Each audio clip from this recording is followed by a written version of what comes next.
2026 ലോകത്തിലത്തെ ആദ്യത്തെ ഓണാഘോഷമായിരുന്നു ഓസ്ട്രേലിയയിലുള്ള വെസ്റ്റ് സിഡ്നിയിലത്തെ ഞങ്ങളുടെ കൊച്ചു മലയാളി കൂട്ടായ്മയുടെ ഇന്നലെ നടന്ന അടിച്ചുപൊളി ഓണപരിപാടി. ഒരു ചെറിയ ക്ലോസ് നെറ്റ് ഫാമിലി ആയത് കാരണം സംഘാടകരും അല്ലാത്തവരും എല്ലാവരും കൂടെ രാവിലെ തന്നെ വന്ന് നമ്മുടെ സെറ്റപ്പൊക്കെ റെഡിയാക്കി. പണിക്കാർക്ക് ഊർജ്ജം കൊടുക്കാൻ വേണ്ടി ബിൻഡോൻ്റെ ചായയും ബിസ്ക്കറ്റും ഉണ്ടായിരുന്നു.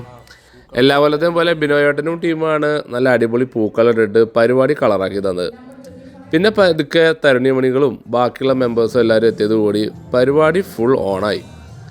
നാട്ടിലുള്ള മലയാളിയെക്കാട്ടിലും കൂടുതലും ഓണം സെലിബ്രേറ്റ് ചെയ്യുന്നത് പ്രവാസികളാണ്. എല്ലാവർക്കും പല പല ഫ്രണ്ട് സർക്കിൾസും അങ്ങനെ ഫങ്ഷൻസൊക്കെ ഉള്ളത് കാരണം ഓണം സീസണിൽ മിക്ക വീക്കെൻഡ് എല്ലാവരും ബിസി ആയിരിക്കും. അതുകൊണ്ട് തിരുവോണത്തിൻ്റെ മൂർധന്യാവസ്ഥയിൽ ക്ലാഷസ് വരണ്ടെന്ന് വിചാരിച്ചിട്ടാണ് നമ്മൾ ഇത്ര നേരത്തെ തന്നെ സെലിബ്രേറ്റ് ചെയ്യാമെന്ന് വെച്ചത്. അതുകൊണ്ട് തന്നെ ഗ്രൂപ്പിലത്തെ മിക്ക മെമ്പേഴ്സിനും വരാനും പാർട്ടിസിപ്പേറ്റ് ചെയ്യാനും പറ്റി. എല്ലാവരും ഒന്നിച്ച് കാണുകയെന്നും ക്യാച്ചപ്പ് ചെയ്യുക എന്നുള്ളതാണല്ലോ ഇതുപോലത്തെ ഇവൻറ്റുകളുടെ മെയിനായിട്ടുള്ള പേർപ്പസ്. മാവേലിയുടെ വക ഒരു അടിപൊളി ഡാൻസ് പെർഫോമൻസ് ഒക്കെ ഉണ്ടായിരുന്നു ഞങ്ങൾക്ക് ഇപ്രാവശ്യം. അതിനുശേഷം ലൈറ്റ് എൻ്റർടൈൻമെൻറ്റ് ആക്ടിവിറ്റീസൊക്കെ ആയി എല്ലാവരും ഓണം ആഘോഷത്തിലോട്ടാണ്ട് ഇഴുകിച്ചേർന്നു.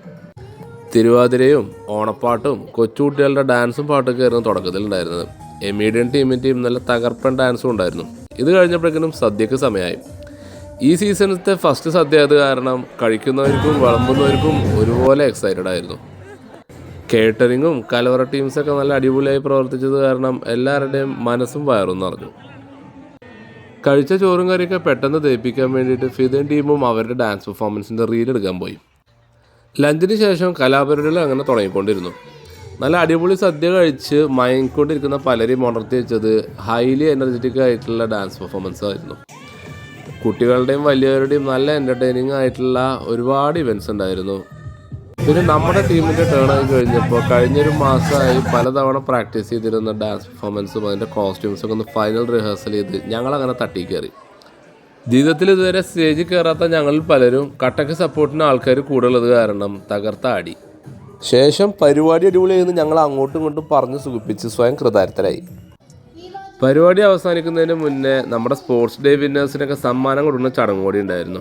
പല പല ഇവൻറ്റിലായിട്ട് എമിക്കും ഞങ്ങൾക്കൊക്കെ ഒരുപാട് സമ്മാനങ്ങളും കിട്ടിയിട്ടോ. പിന്നെ ഒരു അടിപൊളി DJയും കലാശക്കൊട്ടൊക്കെ കഴിഞ്ഞ് പരിപാടി വൈൻഡപ്പ് ചെയ്ത് ഞങ്ങൾ ഫ്രണ്ട്സ് എല്ലാവരും നേരെ ജോണുവിൻ്റെ വീട്ടിൽ ആഫ്റ്റർ പാർട്ടിക്ക് പോയി.